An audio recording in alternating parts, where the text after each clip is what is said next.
Hello friends, मी आहे भाग्यश्री. आज सकाळी मी नाश्त्याला खूप सोपा आणि झटपट चपातीचा चिवडा बनवला होता. एका कढईमध्ये थोडंसं तेल घेतलं, त्यात जिरे, मोहरी आणि कढीपत्ता टाकून छान फोडणी दिली. नंतर बारीक चिरलेला कांदा ॲड करून हलकासा गुलाबी होईपर्यंत परतून घेतला. मग त्यात हळद, घाटी मसाला, थोडेसे अजून मसाले घातले.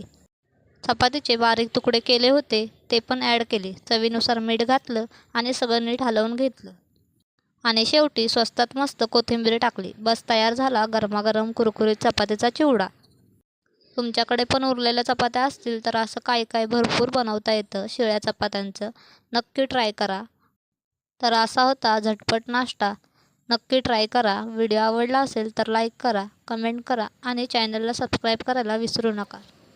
आणि तुम्हाला कशा प्रकारचे व्हिडिओ बघायला आवडतात ते पण मला कमेंटमध्ये सांगा. माझ्या व्हिडिओ तुम्हाला आवडत आहेत की नाही ते पण मला कमेंटमध्ये सांगा नक्कीच.